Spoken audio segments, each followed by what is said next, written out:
అంతా అనుకున్నట్లు జరుగుంటే ఈ పాటికే థియేటర్లంతా సందడి సందడిగా పండగ వాతావరణం ఉండేది. పాలాభిషేకాలు ఉండేవి, డప్పు చప్పుళ్ళు ఉండేవి, ఎక్కడ చూసినా సరే అఖండ తాండవం థియేటర్లలో కనిపిస్తూ ఉండేది ఈ పాటికి. కానీ ఏం జరిగింది ఏంటి అనేది పక్కన పెడితే మొత్తం మీద అభిమానులు తీవ్ర నిరాశకి, నిరుత్సాహానికి గురయ్యారు. బాలయ్య సినిమా రిలీజ్ అవ్వడం లేదని తెలిసి కన్నీళ్లు పెట్టుకున్న వాళ్ళు ఉన్నారు. కోపంతో రగిలిపోయిన వాళ్ళు మరికొంతమంది ఉన్నారు. ఏదో ఒకటి చేసి తొందరగా రిలీజ్ చేయండి, ఎట్టి పరిస్థితుల్లో ఈ రోజన్నా రిలీజ్ చేయండి అని చెప్పేసి రిక్వెస్ట్ చేసుకుంటున్న వాళ్ళు మరికొంతమంది ఉన్నారు. మరికొంతమంది ఏకంగా వార్నింగ్ ఇస్తున్నారు, సినిమా యూనిట్కే వార్నింగ్ ఇస్తున్నారు. ఇలా ఎలా చేస్తారు మీరు మాతో అని చెప్పి వార్నింగ్ ఇస్తున్నారు.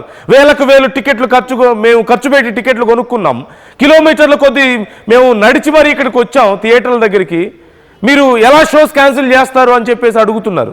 మరోపక్క టికెట్స్ ఇప్పటికే బుక్ చేసుకున్న చాలామంది మా టికెట్స్కి పెట్టిన డబ్బుల పరిస్థితి ఏంటి అనేది కూడా కొంతమంది అడుగుతున్నారు.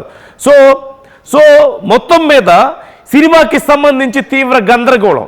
ఇంకోవైపు ప్రొడ్యూసర్లు అక్కడ మాట్లాడుతున్నారు అంటూ తెలుస్తోంది సినిమాని రిలీజ్ చేయడానికి. మరోవైపు బాలయ్య క్లాస్ స్పీకర్ అని వాళ్ళందరితో ఇప్పటికే ఇది వీలైనంత సార్ట్అవుట్ చేసేందుకు ఆయన కూడా ప్రయత్నిస్తున్నారు అంటూ తెలుస్తోంది.